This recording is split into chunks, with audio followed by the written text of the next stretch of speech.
Hey everyone, Motumbo here. Welcome back to the channel, and today we are doing something a little bit different here on Magic Arena, and we're going to talk about some decks that are going to be coming to Arena potentially here in just a couple days, maybe even tomorrow, as you see this. So we're going to be talking about the new format in Arena called Timeless. So you're seeing this video on Monday, on the 11th.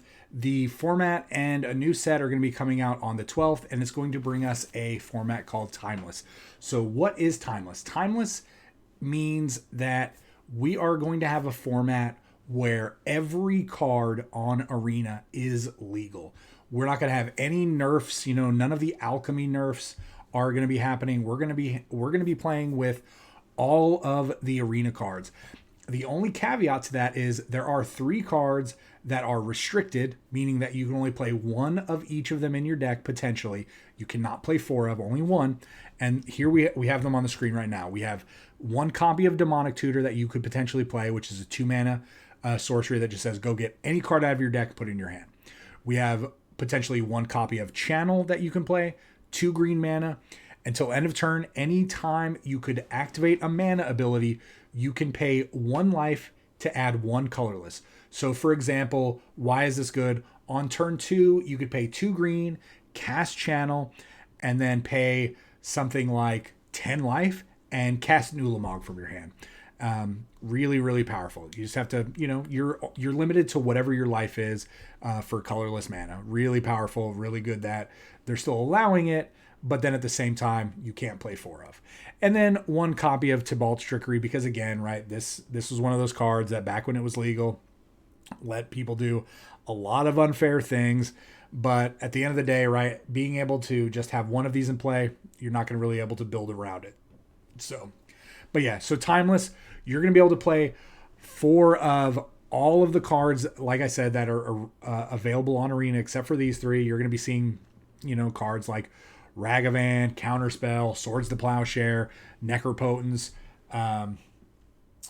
Sneak Attack, just things that maybe you were opening in these like Enchanted Tales that they pre-banned, like Spreading Seas or Blood Moon, like any of those cards we now have a real format that essentially takes Historic and all of the banned cards that are in Historic, like Time Warp, Agent of Treachery, cards like that, and we can now just play whatever we want, and it's going to be like a Wild West free-for-all, and that's what we're going to do. So in this video today, we're going to be looking at a few different decks that I feel like might be very prevalent in Timeless whenever Timeless first starts. And again, these are just decks that I've seen in maybe Modern, or we saw them previously in Historic before they got banned, and they were really powerful. So powerful, in fact, that they had to ban multiple cards at the same time.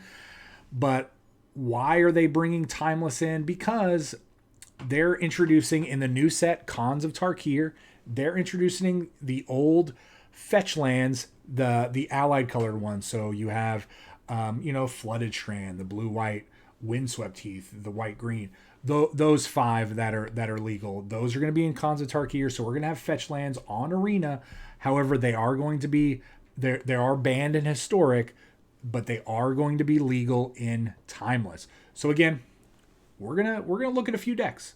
Maybe I'm right, maybe I'm wrong, but at the end of the day, we're gonna see some pretty cool deck lists, and I would love to hear your thoughts and what you think we might be seeing in not Historic, but in Timeless.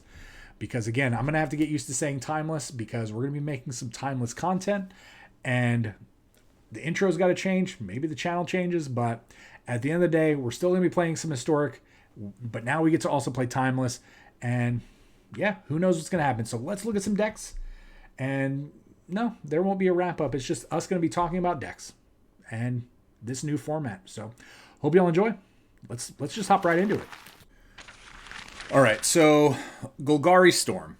This deck was very popular in this last, online format where they did the no ban Historic, whatever we wanted to call it. This deck was very popular. I saw many different streamers playing a deck similar to this. I don't know like what their numbers were. But overall, this is one of the decks that I feel like a lot of people are going to play because of how quick this deck's potential is. This deck can actually win, I think, on turn 2. There's probably an off chance that it can win on turn 1 if you have an insane draw. I haven't checked that out. I don't know if you can do like a 4 Dark Ritual turn 1 win. So don't hold me to that. Probably not. But I do think with an insane draw that this deck can also win on turn 2. But what this deck does is you are trying to storm your opponent out. Because you have, obviously we have a really busted card. We have Necropotence. So Necropotence, again, is a 3-mana enchantment. You skip your draw step, but you don't really care about discarding, so don't worry about that. But you can pay a life to exile the top card of your library face down, and then during your next end step, you get all of those cards that you've paid for that turn into your hand. So why this is good in this deck is because with Bolas' Citadel, you get to cast cards on top from the top of your library for life points as opposed to paying mana for them. And with Necropotence in play, all of those pesky lands that are going to be on top of your deck, you could just pay 1 life, get rid of them, and then go down to the next card because you are just essentially trying to cast as many spells as you can in 1 turn, and then you're going to win with usually just Weathering the Storm because you're going to gain a whole bunch of life. This is going to storm. You're going to gain 3 life for each storm copy.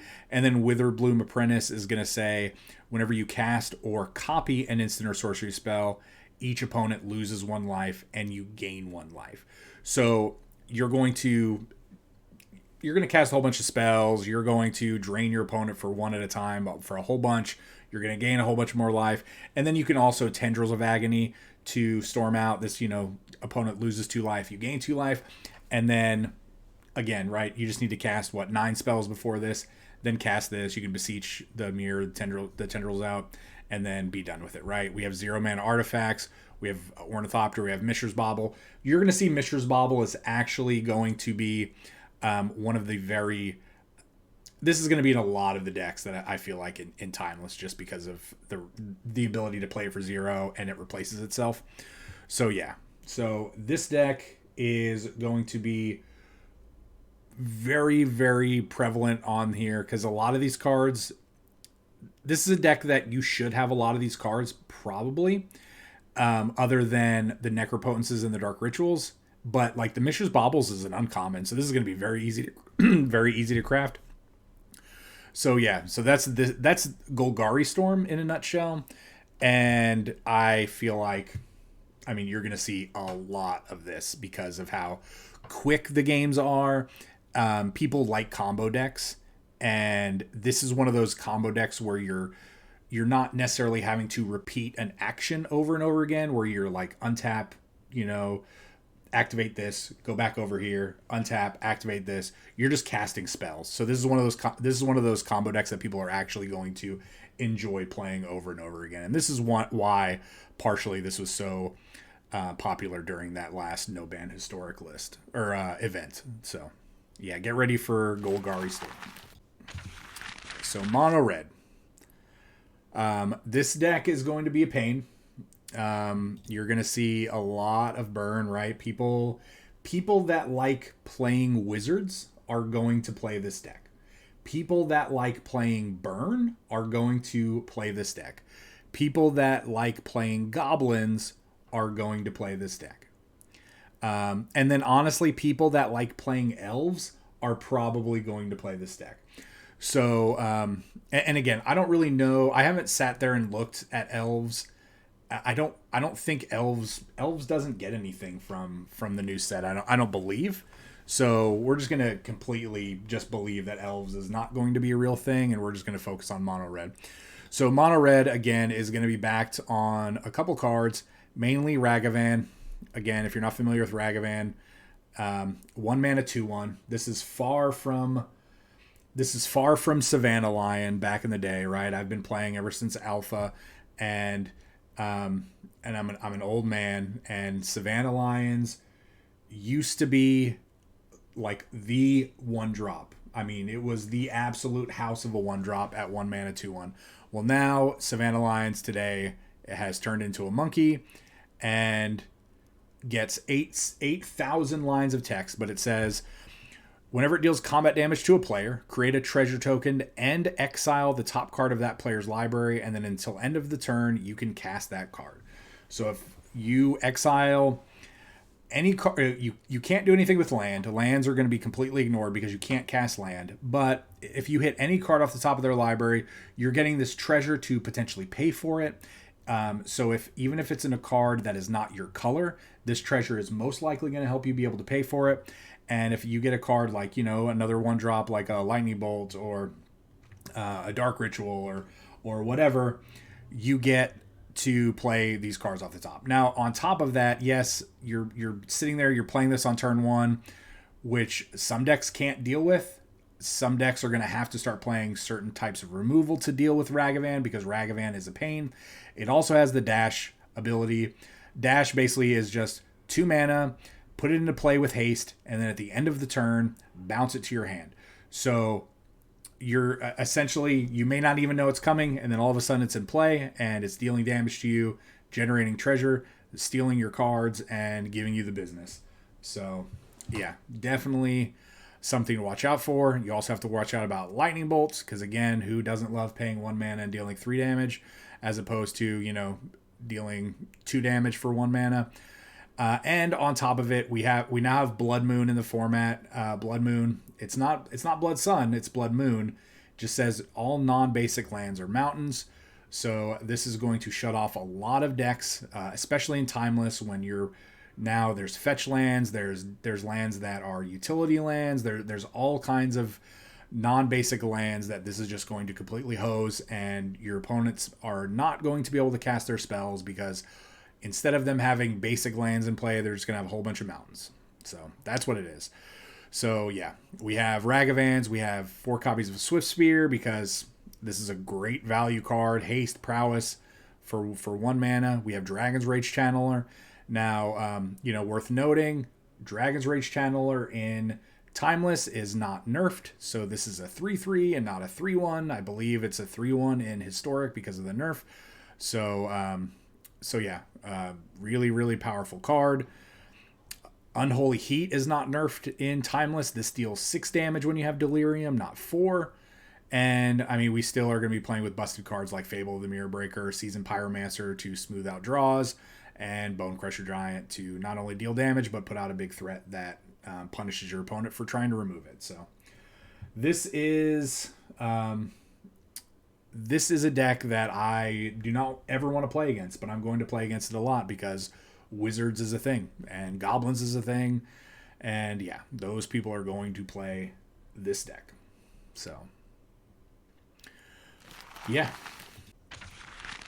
So again, lands are not included because, I mean, we don't necessarily know what versions of the fetch lands we're playing, but we're probably going to be focused on, just strictly having black-red lands. But we will have obviously other colored land in the deck in case we need to cast Atraxa and we don't actually be able to do sneak attack. But let's go over everything. Sneak attack, a 4-mana enchantment. 4-mana enchantment doesn't really seem that busted, but then let's read what the card does. For 1 mana, you may put a creature card from your hand onto the battlefield. That creature gains haste. Sacrifice the creature at the beginning of the next end step. So we get to throw down a creature, any creature that we want. It's going to be ginormous. It's going to have probably busted abilities. We're going to get all of these great abilities to happen. We're going to take advantage of them, and then we are going to give the business to our opponents and hopefully win the game. I mean, you may not win the game on the spot, maybe not in this deck, but this deck is going to be really, really busted. It's going to put you in a really, really powerful position. So we're also playing Necropotence in this deck because of the fact, I mean, who doesn't want to turn 1 ritual into Necropotence and then draw a whole bunch of cards in order to make sure that you're smoothing out for your sneak attack, hoping to maybe hit another dark ritual in order to play sneak attack on turn 2. I mean, there's just a lot of busted things. So what are we going to sneak attack into play? We could sneak attack Troll of Khazad-dûm. however you say this. It's a 6/5 for 6. It's swamp cycling. It can't be blocked except by 3 or more creatures, so this is pretty much guaranteed to get through. But then we have the heavy hitters. We have Atraxa. This card is insane. This has Flying, Vigilance, Death Touch, Lifelink. When it enters the battlefield, we get to look at the top 10 cards of our library and put one of each card type into our hand. So we get to put one artifact, one battle, one creature, one enchantment, one instant, one land, one planeswalker, one sorcery. That's insane. So think about getting a 7/7 hasting, Flying, Vigilance, Death Touch, Lifelinker for 1 red mana, and then potentially drawing 7 cards, right? Like that's insane. But then we also have Griselbrand on top of it. So this is kind of the same thing. It's a 7/7 flying lifelinker where we can actually just pay 7 life to draw 7 cards. So we're going to pay life to draw 7. We're going to attack. We're going to get that life back. We're going to maybe even draw more cards. We're just going to do a lot of things. So there's obviously there's other creatures we could put in this deck. I've saved that for another sneak attack list that we'll look at in a minute. But because of how powerful certain cards are, we're still playing, like I said, Necropotence. We're still playing Ragavan. We're still playing Lightning Bolt. We're still playing Thoughtseizes, Dark Rituals. But then in this deck, we specifically get to play 1 Demonic Tutor. Demonic Tutor is restricted in the Timeless format, but we still get to play 1 of them. So why not play one Demonic Tutor so we can go look for Necropotence or Sneak Attack, or even for one of our creature finishers that will turn on essentially like our whole combo of what we have going on here. So, so Sneak Attack, Atraxa, Griselbrand, pretty busted. I look forward to playing this. Again, though, a lot of these, if you look, right, I don't own a lot of these cards. These are going to be expensive pickups. Hopefully you have some of these cards. They'll be easier for some of y'all to build. But for me, I only have 1 Sneak Attack, and that's only because I drafted it. Because currently, there are safeguards in play that prevent you from opening certain cards out of like the Enchanted Tales.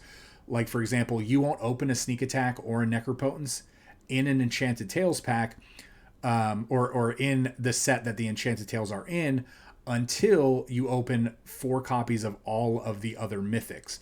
And then once you have all of those mythics, then you'll start opening these.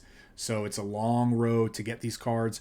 The only way you will open this is if you do draft them, because you can open these cards first in a draft as opposed to collecting first. So this deck, it's going to be fun. I look forward to it. It's going to be a while before I can build it, but it's going to be a crazy fun deck to play. All right, so going from Rakdos Sneak Attack to Gruul Sneak Attack, we're going to see some of the same stuff, but we're going to see some other cards that we maybe haven't seen in a while. So again, Sneak Attack, 4 mana enchantment, pay 1 red, put a creature into play. It has haste, sacrifice at the beginning of the next end step. So we're going to take advantage of this again, not only with Atraxa, to be able to throw in a 7 mana 7/7 into play to draw 1,000 cards and gain all that life back, but we're also going to be potentially sneaking into play 1 or more World Spine Worms. This is a 15/15 trampler. And then on top of it, when it dies, this says create 3 5/5 green worm creature tokens with trample, and it also gets shuffled back into your library from anywhere. Well, from the graveyard.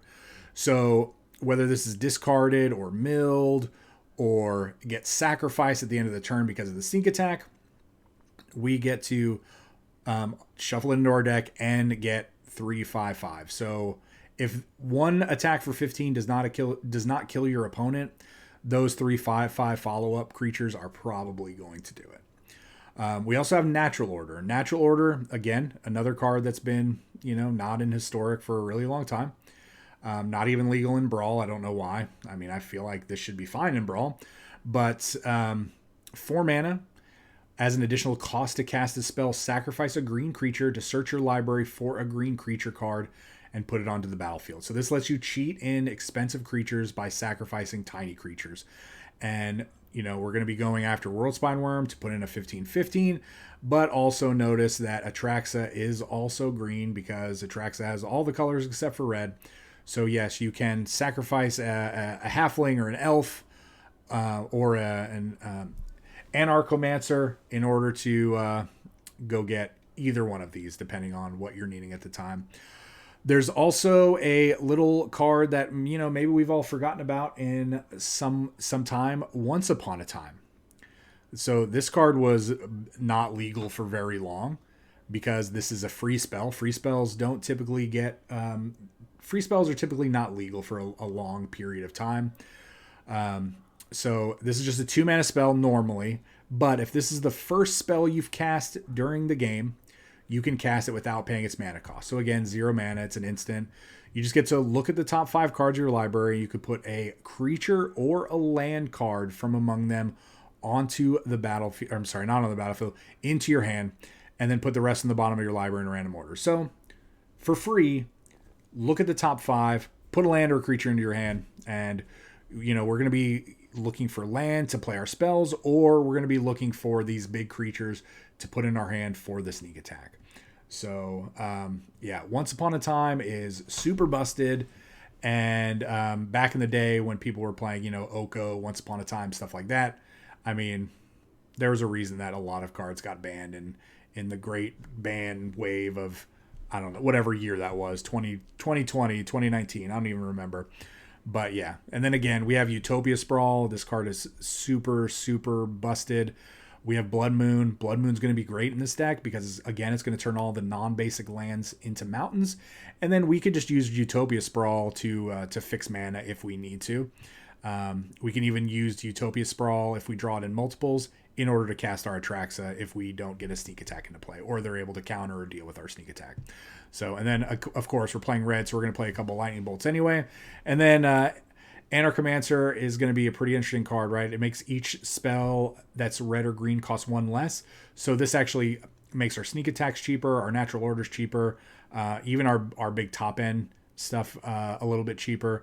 And then, we could just sack this to a natural order potentially and go get one of our big payoffs. So yeah, this deck's going to be busted. And if you really notice, since I'm not putting the lands in, right, since we are going to be able to play fetch lands, we're going to be able to play shock lands, what have you, the land counts that we're going to need in our deck are actually going to be significantly lower. So you're going to see in a lot of these decks, we're only going to be playing, maybe 18 to 21 lands. So this is one of those decks that are going to be, where we're only have to play, 20 land because we have a bunch of elves, we have Utopia Sprawls, we have spell fixing, and then we're just trying to cheat everything into play. So we don't need a lot of lands. If we need a lot of lands, we're probably losing that game. So, but yeah, again, another fun sneak attack deck. Cheating things into play is usually fun. And I mean, you could even put dumb cards in this to cheat into play with sneak attack, like Agent of Treachery. I might actually build a sneak attack Agent of Treachery deck. But for right now, I'm focusing on what we're probably going to see people playing, not what I want people to be playing or I want myself to play. So this is still going to be a lot of fun and it's going to be pretty competitive. All right, now here comes a deck that some people love to play, some people hate to play against it. Usually the people that enjoy playing mono red or goblins or wizards don't like to play against this deck, and it's just the other side of the coin, right? Where people that like playing this type of deck usually don't like playing against wizards or goblins or mono red. So Azorius Control. This is just blue-white control, and again, the numbers of cards are always up to debate. Play what you feel like you're going to be, you're going to need in the meta that you're facing against, or what rank that you're playing in. But we have a ton of cards that you either hoped you'd never have to play against, or maybe have forgotten about. And here we go. So we have Swords to Plowshare, right? So we're all used to, we've all been used to playing the other 1 white mana removal spell. But now we just have Swords of Plowshare. Now this is just a permanent removal. Hey, what's up, Avidfish? This is just a permanent 1 white mana, exile target creature's controller gains life equal to its power. So, permanent removal spell. Don't have to worry about another creature potentially coming back into its place. I mean, probably the all-time best 1 mana removal spell that there has been. We have Counterspell. Just Counterspell. Nothing fancy. Just a Counterspell, a card that, everybody thought for a while was too good, and it is. Being able to just say no to something permanently, not have to worry about bouncing it back to their hand, like Reprieve, cards like that. This is just 2 blue mana, counter target spell, and completely make your opponent very upset that they got paired against you, and they know that if they don't win, within the next couple turns, they're either going to have to just quit the game, or you're gonna be in this game for like a minimum of 10 to 15 more minutes. So as soon as you show this card to somebody, they are just like, oh gosh, like let's figure it out, or let's just move on. Or you have that third option where they just rope you, even though you are playing quickly because you're just playing land and then saying go. But yeah. Then we have another one that was not legal in Historic for very long. As soon as this was legal in Historic, I'm very proud of this one. I even said that they immediately should ban this card because of how busted it was, and they did. I was very surprised that I was there for that. But Memory Lapse, it's a counterspell. It's 2 mana counterspell, but it counters and puts it on top of your library. So it's not like Reprieve in the sense where it puts it back in their hand and then they could potentially just play it again if they have the mana for it, which sometimes that's what makes Reprieve not a great card. But the benefit to the Reprieve, right, is it lets you draw a card.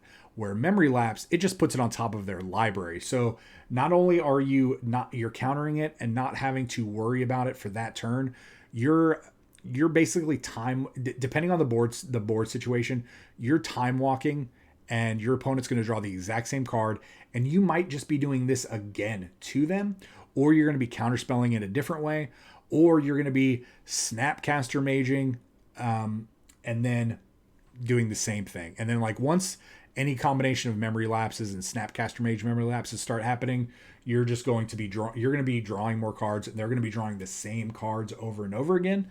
And I'm telling you, some people will by turn 4, sometimes that's enough. Just doing this twice is enough to get somebody to concede. It is very, very bad. And then on top of that, yes, RIP their strategy.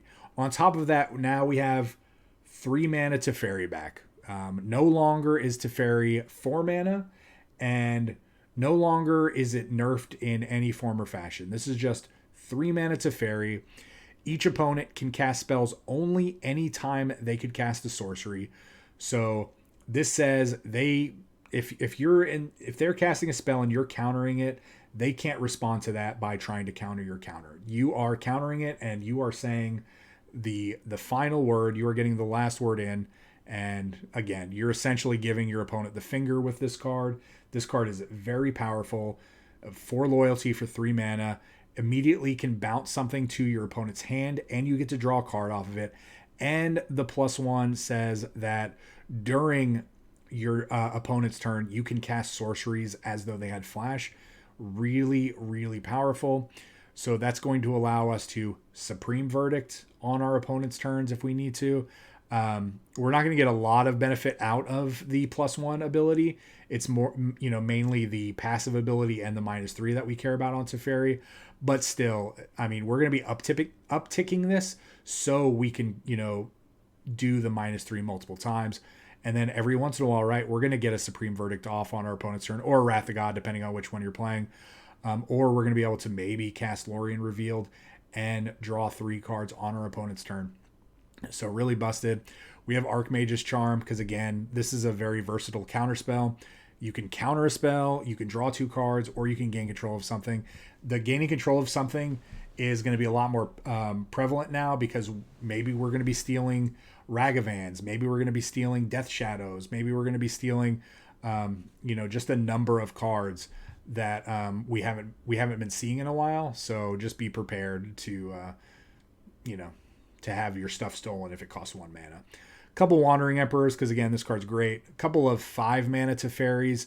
In a true Azorius shell, you do want 5 mana Teferis because of the fact that it's going to be untapping your lands. It's going to allowing those 2 land now are actually a counterspell, right? It's no longer making sure you have that 6 land whenever you cast Teferi, so you can untap into having 3 mana for an absorb, or hopefully, or maybe like 2 mana for a reprieve. Now it's just I'm untapping 2 land, and I full on just have regular old counterspell available to me. Really powerful. We have a couple of Shark Typhoons. This is going to be a finisher. We can either cycle to make flying sharks, or we can cast this, and when we start countering stuff or playing our planeswalkers, we're going to have multiple sharks in play. We're going to just close the game out really quickly. Yeah. This deck is not going to be fun. And then we have Leyline Bindings. So Leyline Bindings, I decided to put these in not only because of the Shark Typhoon. This is essentially an instant removal spell, but it does cost 6 on the surface, right? It costs 6 in the top right, but that 6 mana is going to trigger Shark Typhoon for 6. But then we're going to also have access to fetch lands in this deck. And then the fetch lands we could actually utilize to go get some of these tri-lands or the triomes or however we want to refer to them, in order to actually make this cost, maybe 1 or 2 mana, and just really speed this deck up a lot, right? Because if we can Leyline Binding a couple things while we have an early Shark Typhoon out, in what may have been a 15-minute game or even a 10-minute game becomes a 5-minute game, because we're just going really, really quickly, and our opponent just maybe was preparing for their long game, and then they're just not ready to handle something that quickly. So yeah, this deck is going to cause a lot of people to concede. This deck, and that's to say a lot about some of these decks, maybe mono red and this deck specifically, but those 2 decks might cause people just to quit playing Magic. I mean, I'm not even joking. I wish I was joking, but some people do get that kind of rage induced, vision whenever they play against certain decks. And I definitely foresee this being one of those.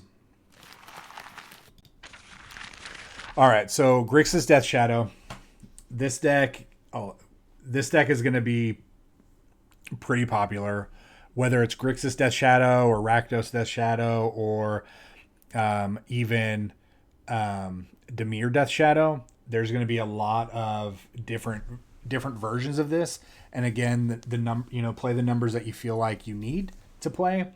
But this is going to be very, very, very popular. This is a very fast deck. It's really good at controlling situations. It's really good at dealing with threats. It's really good at disrupting your opponent's hands. This is a very good deck. It's been popular in Modern for a long time. But if you're not familiar, Death Shadow is a 1 mana 13/13. But it does get -X, where X is your total, your life total. So if you're at 20, this is not going to live. You need to get your life essentially to 12 or less in order to turn this on. And then as you are dealing damage to yourself, you are growing Death Shadow. So this is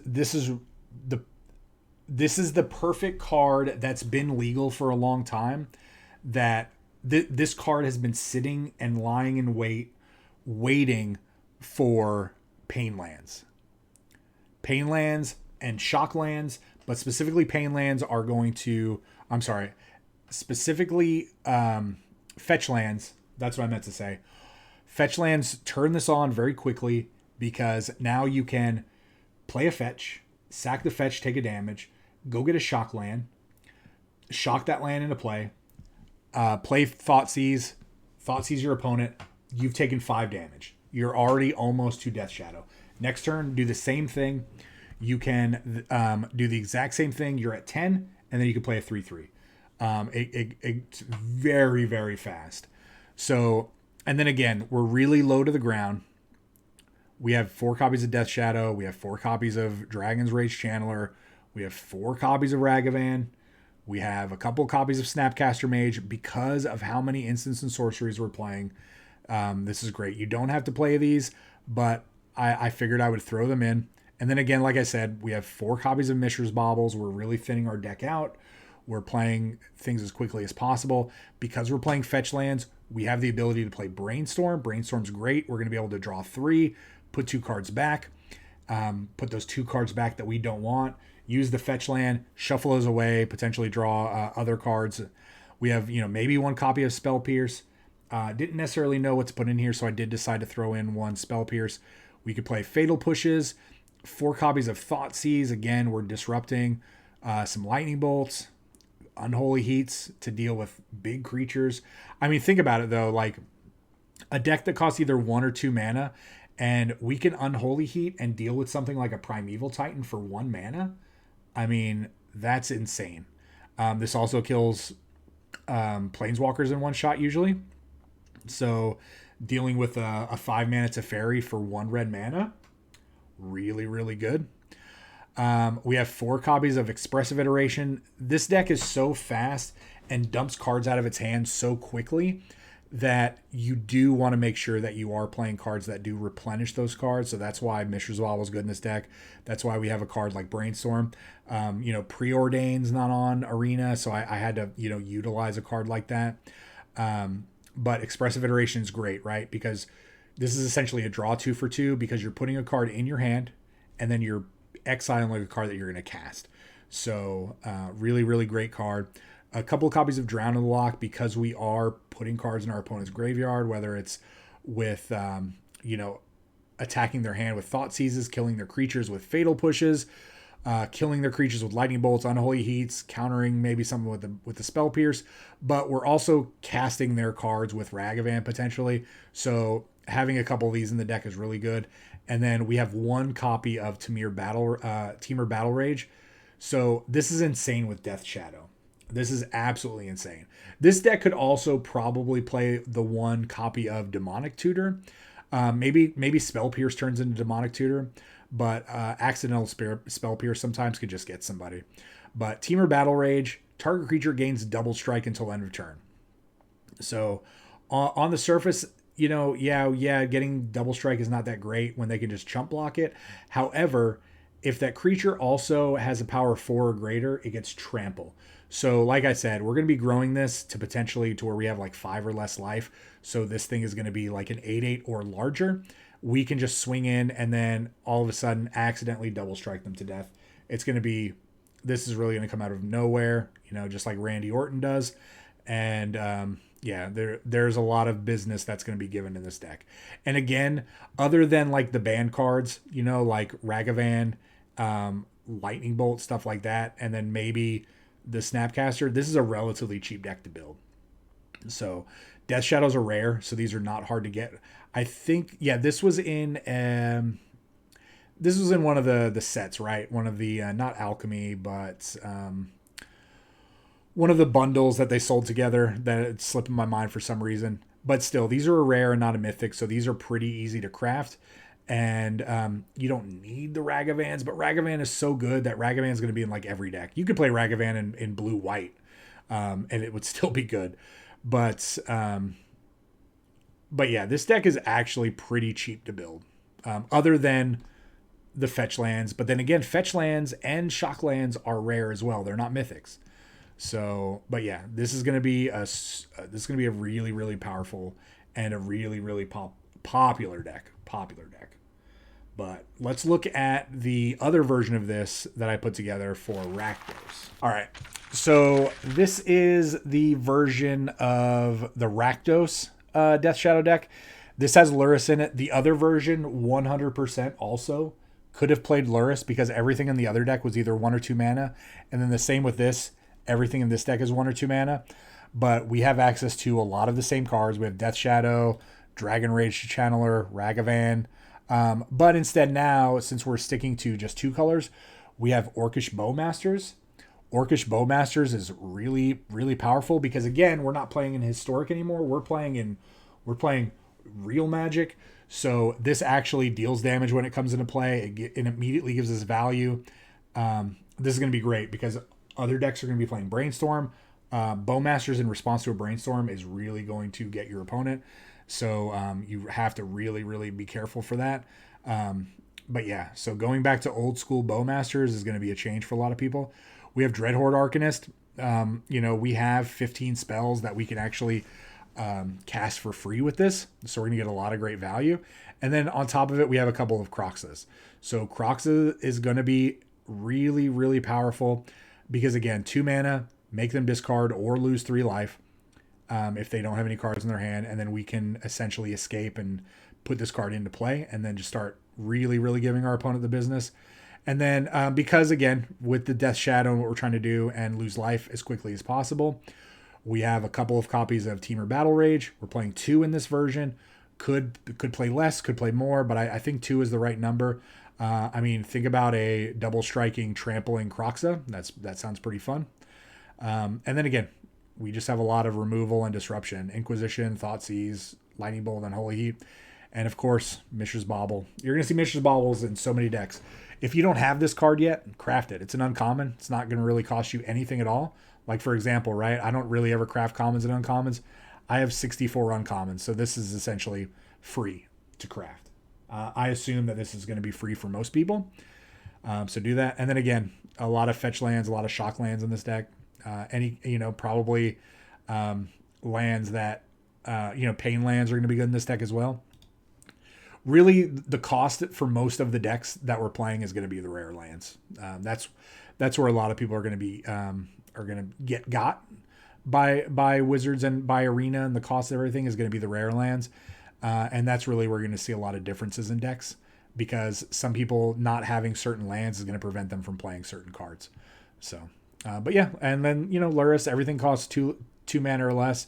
So this is essentially just a free inclusion in our sideboard, and it's just going to allow us to hopefully rebuy some of these multiple times and just take over the game.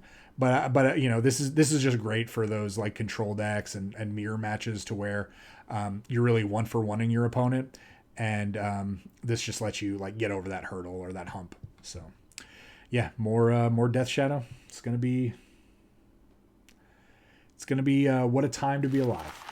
All right, so this deck is, again, this one's pretty basic. This plays just a lot of the really busted cards, but this is a ramp deck. So this deck is trying to just ramp lands into play as quickly as possible, and then maybe take infinite turns or put so many creatures into play that you can just overwhelm your opponent in 1 to 2 of those extra turns. So specifically, let's look at Primeval Titan. Primeval Titan was added pretty recently. It's a 6 mana 6/6 with trample. When it enters the battlefield or attacks, you can search your library for up to 2 land cards, put them onto the battlefield tapped, and then shuffle. So this is going to be really great. We're also, playing Explore, Growth Spiral. As you can see, Uro, a lot of people forgot about Uro. Geek Groove, thank you so much for the follow. I really appreciate that. That is high praise. But yeah, so Uro, 3 mana, 6/6. This was banned in Historic for a while. I think this got banned like right at the same time that Memory Lapse maybe got banned. And maybe Oko. There was a lot of bannings around that time. But when it enters the battlefield or attacks, gain 3 life and draw a card. And you get to put an extra land into play. So there's a lot of ramp in this deck. And then what we're trying to do is we're trying to essentially ramp into our 1 copy of the World Tree, which is going to make all of our lands tap for any color mana. But then we also have 4 copies of Field of the Dead. Field of the Dead has been banned in Historic for a long time, and I felt like they should have unbanned it once Primeval Titan was brought in, because this is really the only card that I feel like Field of the Dead would be good with anymore is Primeval Titan. This is just not a great card because of what Historic has kind of evolved into. If they would have not introduced Timeless, I've been very vocal about how there are many cards that they still should unban in Historic, but yeah, we're gonna put a lot of zombies into play. This enters the battlefield tapped. It just taps for colorless, but it says whenever it whenever this enters the battlefield or another land, you control 7 or more lands with different names. You're going to create a 2/2 black zombie creature token. So I only put the 5 lands in this deck because every other land in this deck is going to be a 1/of, and you're going to have, you don't even need to play fetch lands in this deck, but you can because of the Field of the Deads. But I don't even think this deck needs it. You're going to be playing, a bunch of shock lands, a bunch of tri lands, a bunch just come into play tap lands that tap for multiple colors, but it's going to be very easy to get to 7 different mana. And then once you Primeval Titan, if you get 2 lands, 2 of these to come into play at the same time, you're going to get multiple zombies at the same time. It's really, really powerful. We have Teferi to essentially, prevent our opponent from interacting with us, from countering our spells. This lets us bounce things to put them off of what they're doing. We're playing Oko. Oko again was super banned like very, very quickly. We can create food tokens with this to help us not die, but then this also lets us turn an artifact or a creature into a 3/3 elk.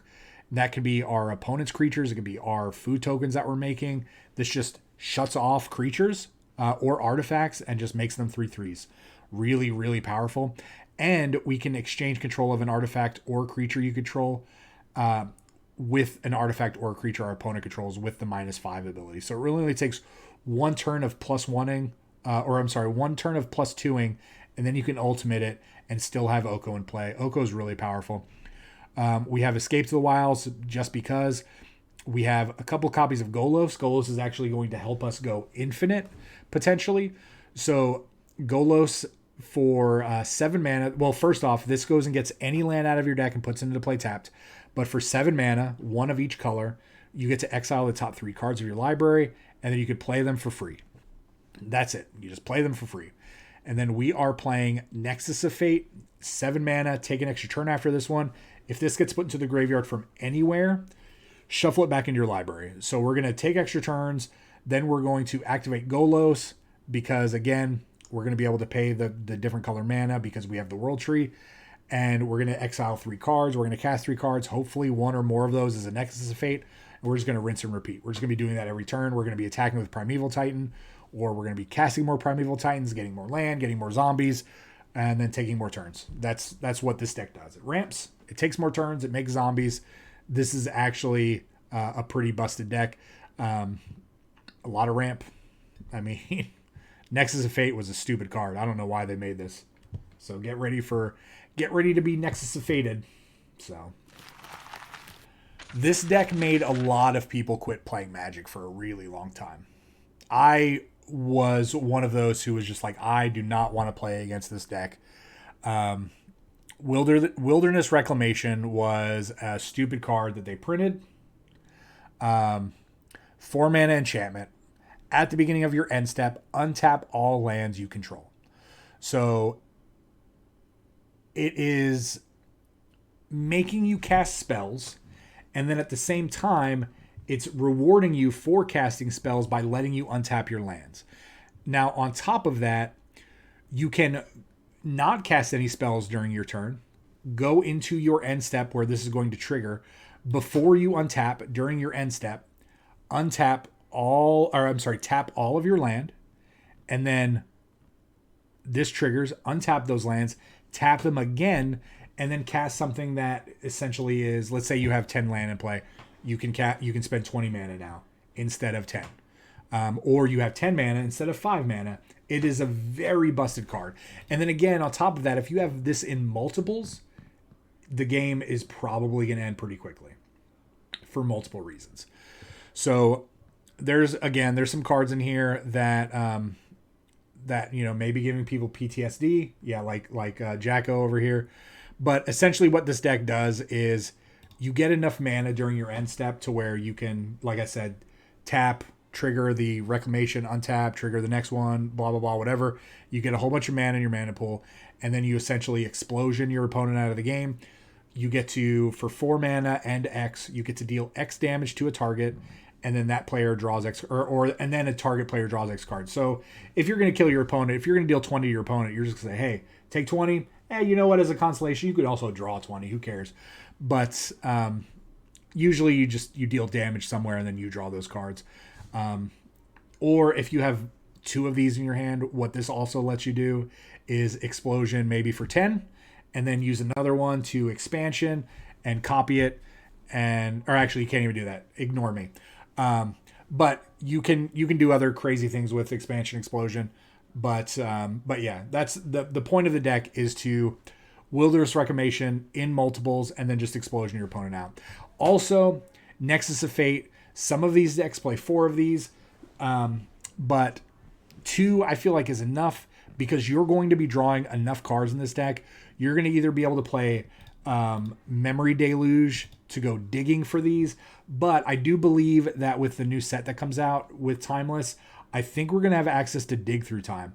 So Dig Through Time, if you're not familiar, it's an 8 mana instant with Delve, and Delve says exile cards from your graveyard while casting this, and then for every card you exile, that spell costs 1 less. And then you get to look at the top 7 of your library, put 2 of them in your hand, the rest on the bottom of your library. So essentially, Dig Through Time says for 2 blue mana and some cards in your graveyard that you're never going to care about ever again, look at the top 7, put 2 in your hand. For 2 mana, that's insane. That's going to allow us to really just go through our deck pretty quickly. And but I mean, Memory Deluge is just a great substitute if you already have them, because this is essentially the same thing, right? You get to look at the top 4 when you cast it, or the top 7 whenever you flash it back. But this deck also plays Uro, Oko. This plays Archmage's Charm, Brazen Borrower to bounce some things. We get big payoffs in the form of Hydroid Crisis, because again, right, Wilderness Reclamation is saying, hey, you know what? Spend your mana. We'll give it back to you. So spend all your mana, play a big Hydroid Crisis to, let's say we pay 8 mana into a Hydroid Crisis. We get to draw 3, gain 3 life, and then have a 6/6 in play. Really, really powerful. I mean, and then we get to untap our land to Wilderness Reclamation. We get to Growth Spiral lands into play to go faster. We get to counterspell stuff. We get to maybe Jawari's Disruption in case our, like we get to Force Spike our opponent. And then if we need to, we have 1 Cyclonic Rift. I mean, who doesn't like just returning everything our opponent controls back to their hand other than their land? I mean, this is essentially like the ultimate business giver. Nissa may have been in this deck. I don't really remember. There are just so many cards now. There's been so many sets since then that, and there's been so many cards added to Arena from sets that should not be on Arena. Like, I mean, let's be real. Like, Counterspell, even though this was in Strixhaven, whatever these, these bonus cards were, this should not be on Arena. And I mean, it was never legal in any format for the most part anyway, other than Brawl. This is not something that we ever should have had to worry about interacting with. But now we do. Now we have to worry about that. But yeah, Wilderness Reclamation is not a fun card. The only time that you'll ever catch me playing a Wilderness Reclamation deck is if strictly been asked to play it for a video, and then I will. You really do have to know the intricacies of Arena and how going into full control mode works. Fun fact, right? In I think it was the very, very first whatever they call the Arena Championships, like the Pro Tour or whatever it was.